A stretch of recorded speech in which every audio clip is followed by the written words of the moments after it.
नमस्कार दोस्तों, स्वागत है एक बार फिर से आप सभी का हमारे इस चैनल में जिसका नाम है ऑल हिट एग्जाम। दोस्तों, आज के इस वीडियो में हम लोग देख रहे हैं ईवीएस इन्वायरमेंटल स्टडी पर्यावरण अध्ययन। पेपर फर्स्ट प्राइमरी लेवल के लिए दोस्तों ईवीएस इन्वायरमेंटल स्टडी आपका आता है और ये आपका यूपी टेट 2026 की तैयारी के लिए कंटिन्यू हम लोग प्रिपरेशन कर रहे हैं।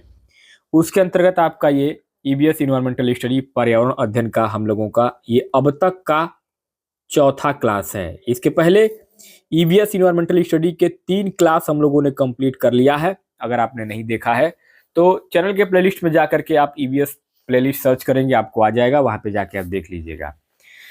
तो आज इस चौथे क्लास में ईवीएस इन्वायरमेंटल स्टडी के चौथे क्लास में हम लोग शुरू कर रहे हैं यहाँ यानी कि वन वाले टॉपिक से। वन कितने प्रकार के होते हैं, वन कैसे होते हैं।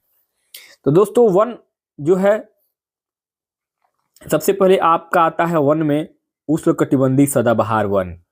वन किसे कहते हैं? तो वन का मतलब होता है जंगल, पेड़ों का समूह। पेड़ों का समूह जो है आपका जंगल होता है। तो इन उष्णकटिबंधीय सदाबहार वन क्या होता है, कैसे होता है? तो इन वनों को यानी कि उष्णकटिबंधीय सदाबहार वन, ट्रॉपिकल एवरग्रीन फॉरेस्ट, इन वनों को उष्णकटिबंधीय वर्षा वन यानी कि ट्रॉपिकल रेन फॉरेस्ट भी कहते हैं। ये घने भूमध्य रेखा एवं उष्णकटिबंध के पास पाए जाते हैं। ये उष्णकटिबंधीय सदाबहार वन, ये क्षेत्र गर्म होते हैं एवं पूरे वर्ष भर यहाँ पर अत्यधिक वर्षा होती है। यानी कि ये गर्म क्षेत्र होते हैं और यहाँ पूरे साल लगातार बारिश होती है और ये उष्णकटिबंधीय वर्षा वन इसीलिए इसको कहा भी जाता है कि यहाँ पे हमेशा वर्षा होता रहता है। चूंकि यहाँ का मौसम कभी शुष्क नहीं होता है, इसलिए यहाँ के पेड़ों की पत्तियां पूरी तरह कभी झड़ती नहीं है, इसलिए हमेशा इन्हें सदाबहार यानी कि एवरग्रीन कहा जाता है। काफी घने वृक्षों की मोटी वितान के कारण दिन के समय भी सूर्य का प्रकाश वन के अंदर तक नहीं पहुंच पाता है। यानी कि आप अंदाजा लगाइए कि कितना घना ये जंगल होता है कि दिन के समय भी इस वन के अंदर सूर्य की रोशनी कुछ जगहों पे नहीं पहुंच पाती है। यानी कि इतना घना ये जंगल है। आमतौर पर यहाँ दृढ़ कास्ट यानी कि हार्डवुड ट्रीज होती हैं, जैसे कि रोजवुड, आबनूस, मगोनी आदि, ये सब पाए जाते हैं। ब्राजील के उष्णकटिबंधीय सदाबहार वन इतने विशाल हैं कि ये पृथ्वी के फेफड़े की तरह प्रतीत होते हैं। यानी कि ब्राजील के जो उष्णकटिबंधीय सदाबहार वन है वह इतने विशाल है कि एक तरीके से माना जाए तो पृथ्वी का फेफड़ा वही है। सारे विश्व को सांस, ऑक्सीजन वहीं से मिलती है। एनाकोंडा जो है, एनाकोंडा जो विश्व का सबसे बड़ा सांप है, वह उष्णकटिबंधीय वर्षा वन में यानी कि यहीं पाया जाता है। उष्णकटिबंधीय वर्षा वन में ही पाया जाता है।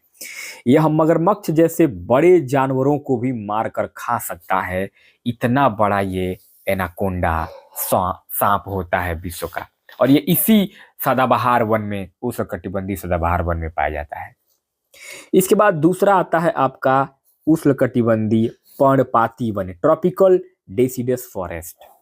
उष्णकटिबंधीय पर्णपाती वन मानसूनी वन होता है, यानी कि मानसूनी फॉरेस्ट होता है, जो भारत, उत्तरी ऑस्ट्रेलिया और मध्य अमेरिका के बड़े हिस्सों में पाए जाते हैं। इन क्षेत्रों में मौसमी परिवर्तन होते रहते हैं, जैसे कि जल संरक्षित रखने के लिए शुष्क मौसम में यहाँ के वृक्ष पत्तियां झाड़ देते हैं और इन वनों में पाए जाने वाले दृढ़ काष्ठ वृक्षों में साल, सागवन, नीम और शीशम की लकड़ियां, शीशम के पेड़ होते हैं। दृढ़ काष्ठ वृक्ष फर्नीचर, यातायात और निर्माण सामग्री बनाने के लिए बहुत ही उपयोगी माने जाते हैं। ठीक है। इन प्रदेशों में आमतौर पर पाए जाने वाले जानवर बाघ पाए जाते हैं, शेर, हाथी, गोल्डन लंगूर और बंदर। ये सभी जो जंतु हैं ये इन्हीं उष्णकटिबंधीय पर्णपाती वन में पाए जाते हैं। तो 2 प्रकार के वन आपने देखा इस स्लाइड में। अब आगे देखते हैं शीतोष्ण सदाबहार वन क्या होता है। शीतोष्ण सदाबहार वन, शीतोष्ण सदाबहार वन दोस्तों, नमस्कार दोस्तों, स्वागत। शीतोष्ण सदाबहार वन, टेम्परेट एवरग्रीन फॉरेस्ट।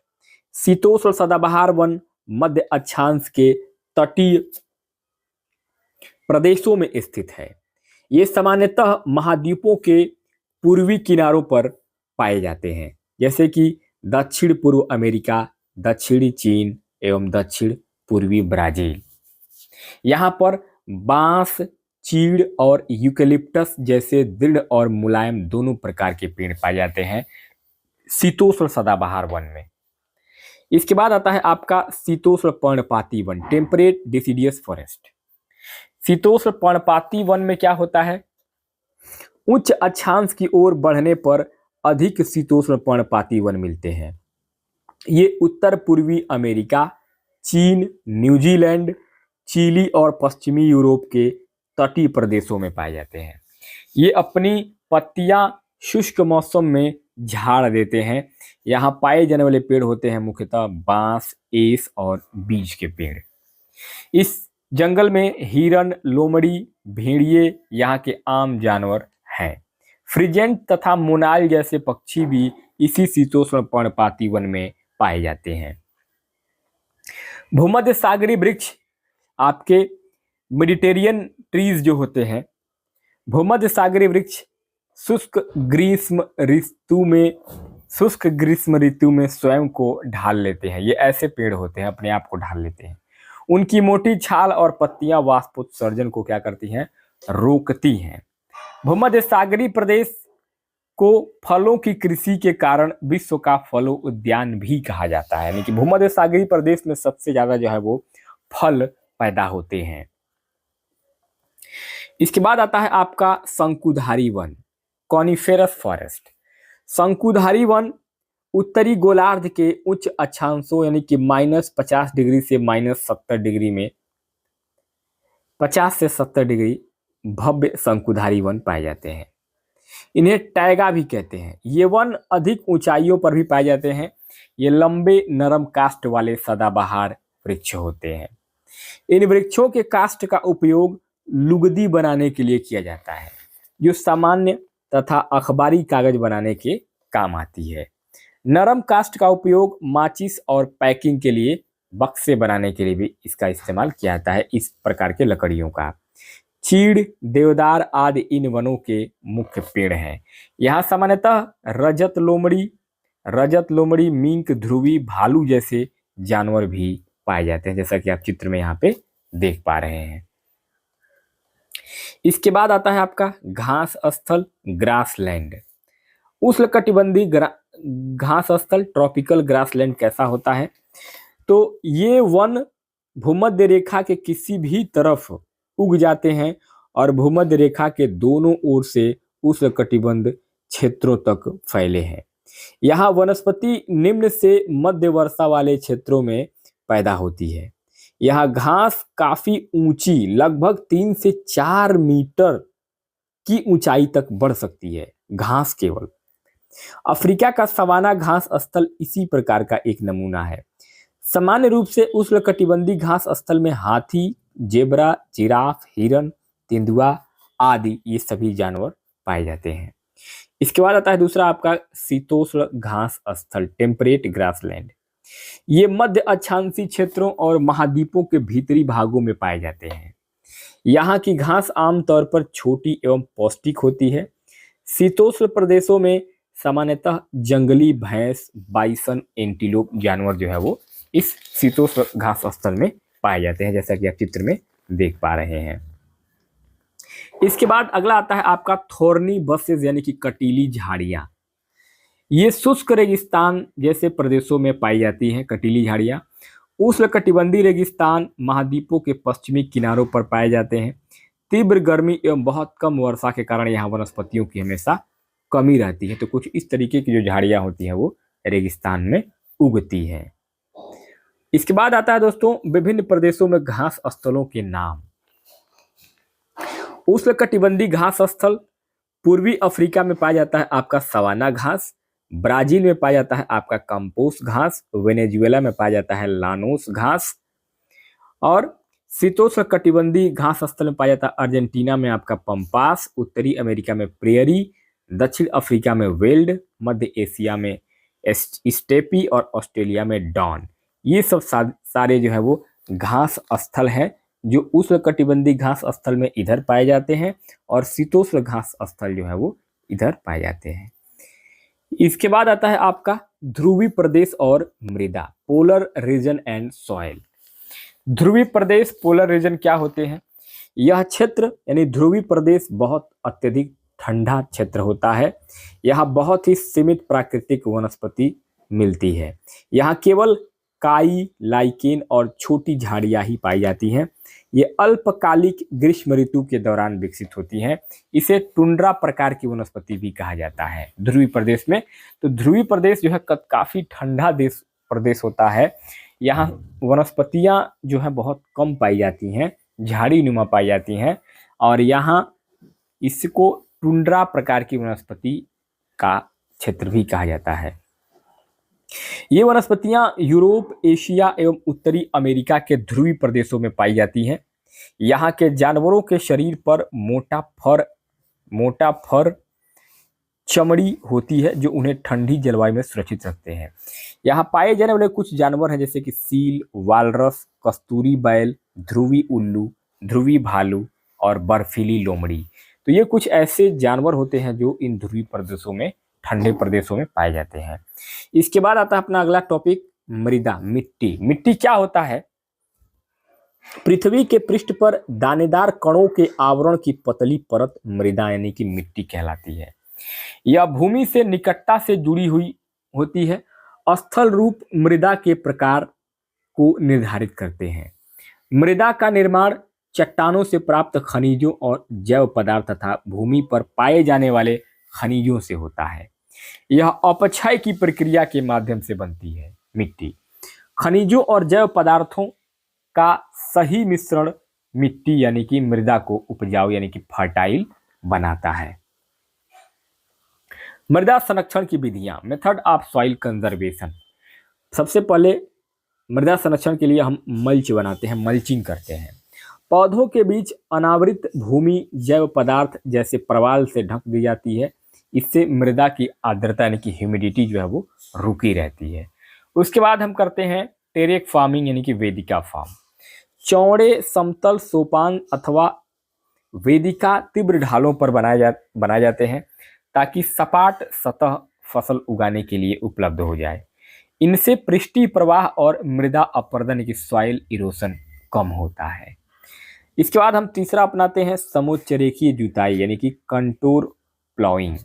एक पहाड़ी ढाल पर समोच्च रेखाओं के समानांतर जुताई ढाल से नीचे बहते जल के लिए एक प्राकृतिक अवरोध नेचुरल बैरियर का निर्माण करती है।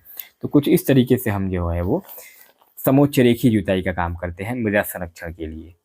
इसके बाद आगे रक्षक मेखलाएं, शेल्टर बेल्ट्स। तटीय प्रदेशों और शुष्क प्रदेशों में पवन गति रोकने के लिए वृक्ष जो है वो कतारों में यानी कि लाइन से वृक्ष लगाए जाते हैं ताकि मृदा आवरण को बचाया जा सके। समोच्च रेखी रोधिकाएं यानी कि कंटूर बार्स।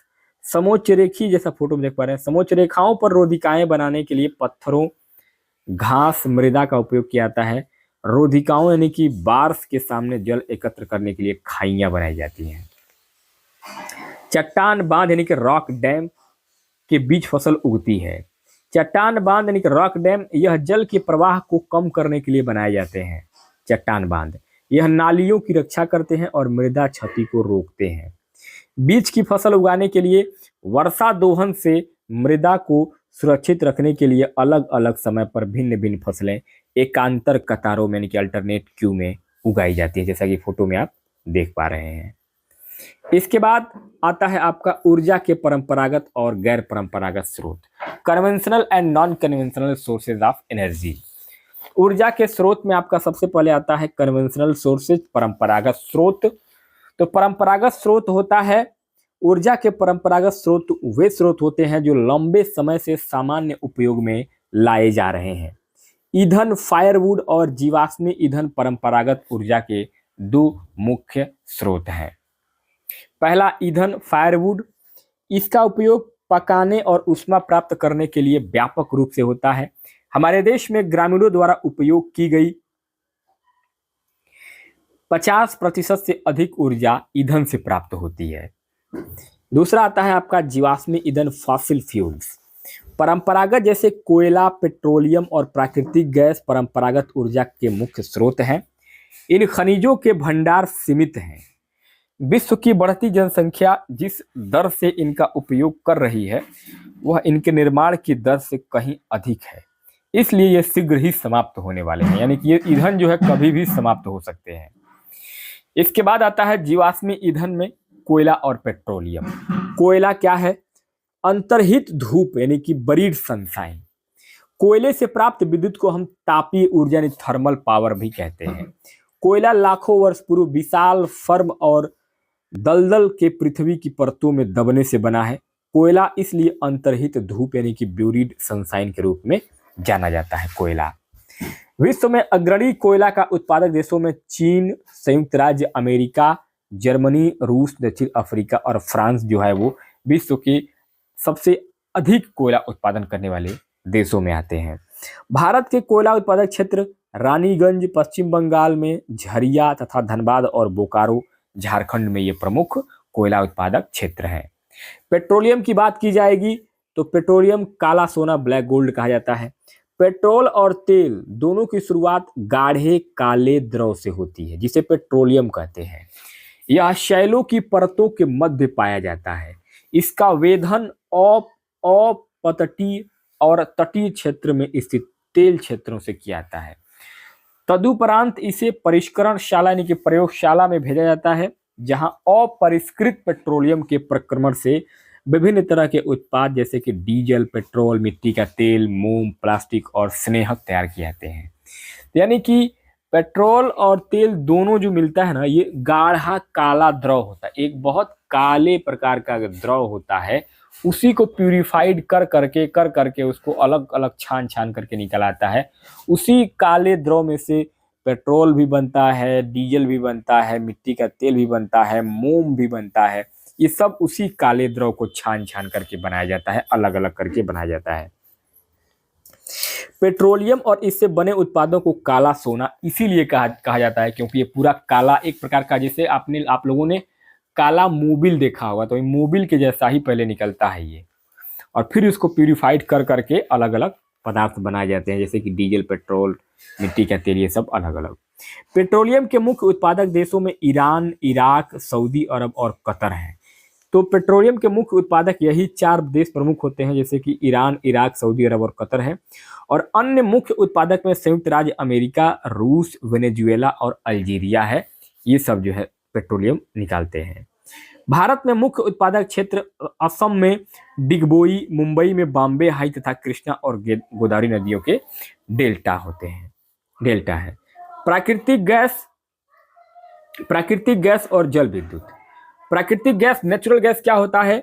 प्राकृतिक गैस पेट्रोलियम निक्षेपों के साथ पाई जाती है।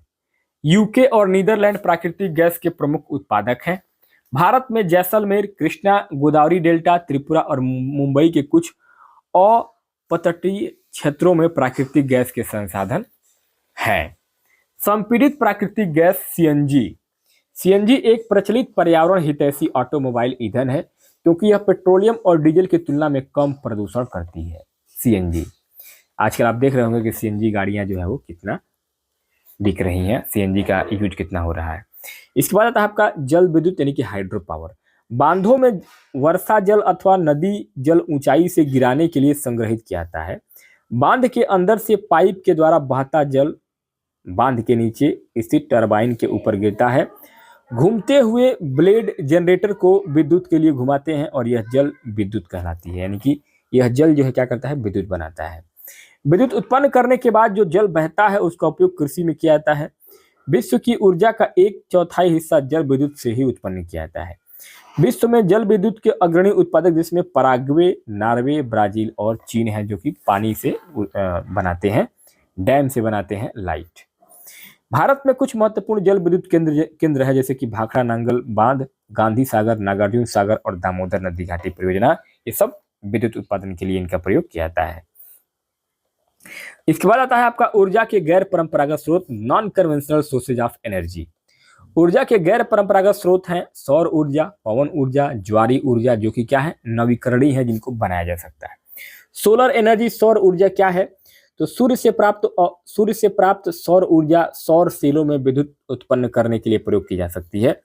इनमें से कई सेलों को सौर पैनलों यानी सोलर पैनल से तापन और प्रकाश के लिए शक्ति उत्पन्न करने के लिए जोड़ा जाता है, जैसे कि आप फोटो में देख पा रहे हैं। ध्रुव की प्रचुरता वाले उष्णकटिबंधीय देशों के लिए सौर ऊर्जा के उपयोग की प्रौद्योगिकी बहुत लाभदायक है। सौर ऊर्जा उपयोग का सौर तापक, सौर कुकर, सोलर ड्रायर के साथ साथ समुदाय को रोशनी देने और यातायात संकेतों में भी इसका प्रयोग होता है, सोलर ऊर्जा का। आगे आता है आपका पवन ऊर्जा और परमाणु ऊर्जा। पवन ऊर्जा वाइल्ड एनर्जी, पवन चक्कियों का उपयोग अनाजों को पीसने और जल निकालने के लिए चिरकाल से चला आ रहा है, बहुत पहले से आ रहा है पवन चक्कियां। वर्तमान पवन चक्कियों में तीव्र गति से चलती हवाएं पवन चक्की को घुमाती हैं, जो विद्युत उत्पादन करने के लिए जनरेटर से जुड़ी होती हैं। कुछ इस तरीके से पवन चक्कियां होती हैं। पवन चक्कियों के समूह से युक्त पवन फार्म तटीय क्षेत्रों और पर्वत घाटियों में जहां प्रबल और लगातार हवाएं चलती हैं वहां स्थित है। पवन farm Netherland, Germany, Denmark, UK, US तथा स्पेन में पाए जाते हैं, जो पवन ऊर्जा उत्पादन में उल्लेखनीय है, यानी कि अग्रणी है। इसके बाद आता है आपका अगला परमाणु ऊर्जा, न्यूक्लियर एनर्जी। परमाणु ऊर्जा प्राकृतिक तौर से प्राप्त रेडियो सक्रिय पदार्थ जैसे कि यूरेनियम और थोरियम के परमाणुओं के केंद्रक में संग्रहित ऊर्जा से प्राप्त की जाती है। ये पदार्थ नाभिकीय रिएक्टरों, नाभिकीय विखंडन से गुजरते हैं और उत्सर्जन ऊर्जा की प्राप्ति होती है। परमाणु ऊर्जा के सबसे बड़े उत्पादक संयुक्त राज्य अमेरिका और यूरोप है। भारत में राजस्थान और झारखंड के पास यूरेनियम के विशाल निक्षेप हैं। थोरियम विशाल मात्रा में केरल के मोनोजाइट बालू में पाए जाते हैं।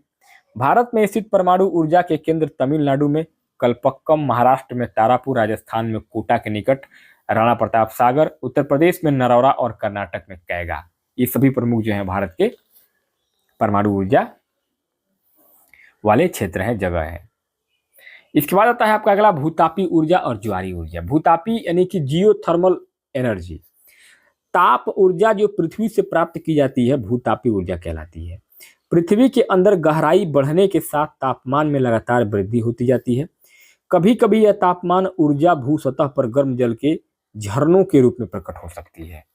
यह ताप ऊर्जा शक्ति उत्पादन करने में प्रयुक्त की जा सकती है। वर्षों से गर्म जल के स्रोत के रूप में भूतापी ऊर्जा खाना बनाने, ऊष्मा प्राप्त करने और नहाने के लिए प्रयोग में लगातार लाई जाती है। यूएसए विश्व का सबसे बड़ा भूतापी ऊर्जा का संयंत्र है। इसके बाद न्यूजीलैंड, आइसलैंड, फिलीपींस और मध्य अमेरिका है। भारत में भूतापी ऊर्जा के संयंत्र हिमाचल प्रदेश में मणिकरण और लद्दाख में पूरा घाटी में ये सब जो है भूतापी ऊर्जा स्थित है। इसके बाद आता है आपका ज्वारीय ऊर्जा यानी कि टाइडल एनर्जी। ज्वार से उत्पन्न ऊर्जा को ज्वारी ऊर्जा कहते हैं। इस ऊर्जा का दोहन समुद्र के संकरे मुहाने में बांध के निर्माण से किया जाता है, जैसा कि फोटो में आप देख पा रहे हैं। उच्च ज्वार के समय ज्वारों की ऊर्जा का उपयोग बांध में स्थापित टरबाइन को घुमाने के लिए किया जाता है। रूस, फ्रांस और भारत में कच्छ की खाड़ी में विशाल ज्वारी मिल के क्षेत्र भी दिखाई मिलते हैं। आगे है बायोगैस और कृषि का परिचय। बायोगैस क्या होता है? जैविक अपशिष्ट जैसे कि मृत पौधे और जंतुओं के अवशेष, पशुओं का गोबर, रसोई के अपशिष्टों को गैसीय ईंधन में बदला सकता है और इसे ही हम बायोगैस कहते हैं। जैविक अपशिष्ट बैक्टीरिया द्वारा बायोगैस संयंत्र में अपघटित होते हैं, जो कि अनिवार्य रूप में मीथेन और कार्बन डाइऑक्साइड का क्या होता है? मिश्रण होता है। बायोगैस खाना पकाने तथा विद्युत उत्पादन का सर्वोत्तम ईंधन है और इससे प्रतिवर्ष बड़ी मात्रा में जैव खाद यानी ऑर्गेनिक मैन्योर का उत्पादन भी होता है। इसके बाद आता है आपका कृषि, एग्रीकल्चर। कृषि एक प्राथमिक क्रिया है। फसलों, फलों, सब्जियों, फूलों को उगाना और पशुधन पालना इसमें शामिल होता है, यानी कि कृषि में शामिल होता है। विश्व में 50% लोग कृषि से संबंधित क्रियाओं में संलग्न हैं। भारत की 2/3 जनसंख्या अब तक कृषि पर निर्भर है। जिस भूमि पर फसलें उगाई जाती हैं उसे हम कृषिगत भूमि यानी कि आयरलेबल लैंड भी कहते हैं। इसके बाद आता है आपका कृषि के प्रकार, टाइप ऑफ कल्चर। पहला आता है आपका एग्रीकल्चर, कृषि। मृदा की जुताई, फसलों को उगाना और पशुपालन का विज्ञान एवं कला, इसे खेती भी कहते हैं। सेरीकल्चर, इसके बाद आता है रेशम का उत्पादन। रेशम के कीटों का वाणिज्यिक पालन करना ही रेशम पालन कहलाता है। यह कृषक की आय में पूरक हो सकता है, यानी कि रेशम पालन में किसान को ज्यादा पैसा मुनाफा होता है। इसके बाद आता है आपका पीसी कल्चर, मत्स्य पालन। विशेष रूप से निर्मित तालाबों और पोखरों में मत्स्य पालन जो है वो भी कृषि में ही आता है, जो किसानों के लिए लाभदायक और अच्छा मुनाफा देने वाला धंधा है। इसके बाद अगला आता है विटीकल्चर, यानी कि द्राक्षता कृषि, यानी कि अंगूर की खेती। अंगूर भी अगर किसान बोते हैं तो अच्छा मुनाफा कमाते हैं, अच्छा पैसा पाते हैं। हार्टिकल्चर भी कृषि में आता है। उद्यान कृषि, वाणिज्यिक उपयोग के लिए सब्जियों, फूलों और फलों को उगाना भी आपका सब्जी में आता है, कृषि में आता है। ये भी अच्छे मुनाफे का सौदा होता है। कृषि तथा खाद्य क्षेत्र में विभिन्न क्रांतियां कब हुई? सबसे पहली क्रांति हुई आपकी हरित क्रांति, ग्रीन रेवोल्यूशन। 1966-67 से कृषि उत्पादन में तेजी लाने के लिए अधिक उपज देने वाले बीजों, रासायनिक खादों, कीटनाशकों और नई कृषि तकनीकों के प्रयोग को बढ़ावा दिया गया। इसे ही हरित क्रांति कहते हैं। हरित क्रांति के जनक नॉर्मन बोरलाग हैं तथा भारत में इसका श्रेय श्री MS स्वामीनाथन को दिया जाता है। नॉर्मन बोरलाग ने मैक्सिको में हरित क्रांति की शुरुआत की थी। भारत में हरित क्रांति का प्रारंभ 1966-67 में किया गया था। इससे चावल और गेहूं के उत्पादन में सर्वाधिक वृद्धि हुई थी तथा देश खाद्यान्न उत्पादन के मामले में आत्मनिर्भर हो पाया था। इसके बाद आता है आपका पीली क्रांति। पीली क्रांति तिलहन उत्पादन में आत्मनिर्भरता प्राप्त करने हेतु होती है। तिलहन उत्पादन में आत्मनिर्भरता प्राप्त करने हेतु उत्पादन, प्रक्रिया और प्रबंध प्रौद्योगिकी का सर्वोत्तम उपयोग करने के समन्वित प्रयासों को हम पीली क्रांति कहते हैं। यानी पीली क्रांति में हम तिलहन उत्पादन के तेलों का जो भंडार है वो हम इकट्ठा करते हैं, जैसे कि सरसों का तेल, सूरजमुखी का तेल, मूंगफली का तेल। इसके बाद आता है आपका भूरी क्रांति, ब्राउन रिवॉल्यूशन। खाद्य प्रसंस्करण, फूड प्रोसेसिंग उद्योगों को बढ़ावा देने हेतु भूरी क्रांति का प्रयोग किया गया था, जिसमें कि खाद्य प्रसंस्करण आगे बढ़ाया जाए। इसके बाद आता है आपका इंद्रधनुषी क्रांति, रेनबो रिवॉल्यूशन। केंद्र सरकार के द्वारा घोषित राष्ट्रीय कृषि नीति 2000 द्वारा कृषि व संबद्ध क्षेत्रों के विकास हेतु अपनाए गए उपायों को इंद्रधनुषी क्रांति के नाम से जाना गया। इसके बाद आता है आपका श्वेत क्रांति, व्हाइट रिवॉल्यूशन। दूध उत्पादन को बढ़ावा देने हेतु 1970 के दशक में प्रारंभ किए गए समन्वित प्रयास को हम श्वेत क्रांति कहते हैं और इसे ऑपरेशन फ्लड भी कहा जाता है, श्वेत क्रांति को। इसके बाद आता है आपका नीली क्रांति, ब्लू रिवॉल्यूशन। मछली उत्पादन को बढ़ावा देने के लिए समन्वित जो प्रयास किया गया उसको हम नीली क्रांति कहते हैं। इसके बाद आता है आपका रजत क्रांति। अंडा और कपास के उत्पादन में जो अपार वृद्धि हुई थी उसको हम रजत क्रांति कहते हैं। अंडा और कपास के उत्पादन में, ये अंडा है, ये कपास है। सुनहरी क्रांति इसके बाद आती है पुष्प उत्पादन में वृद्धि हेतु, यानी कि फूलों को, जैसे चमेली का फूल, गुलाब का फूल, कमल का फूल, इन सब फूलों को उगाने में जो क्रांति हुई उसको हम सुनहरी क्रांति के नाम से जानते हैं। इसके बाद आता है कुछ प्रमुख कृषि की शब्दावली। अंग्रेजी में एपीकल्चर, हिंदी में मधुमक्खी पालन। अंग्रेजी में पीसी कल्चर को हम हिंदी में मत्स्य पालन कहते हैं। अंग्रेजी में हार्टिकल्चर को हिंदी में बागवानी, उद्यान कृषि और उद्यानिकी कहते हैं। अंग्रेजी में फ्लोरिकल्चर को हम फूलों की खेती कहते हैं हिंदी में। फ्रूटिकल्चर अंग्रेजी में, हिंदी में फलों की खेती कहा जाता है।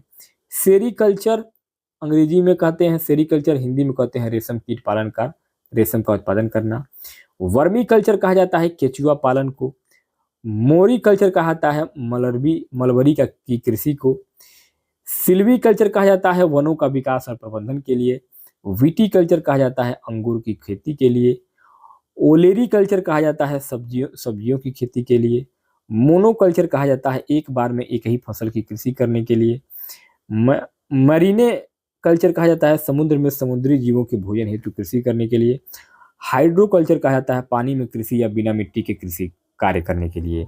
और एक्वाकल्चर कहा जाता है जलीय जीवों व जलीय पौधों की कृषि हेतु। तो ये कुछ प्रमुख कृषि के शब्द हैं जो आपको दिमाग में रखने हैं, याद रखने हैं, हमेशा परीक्षा में आपका कभी भी आ सकता है।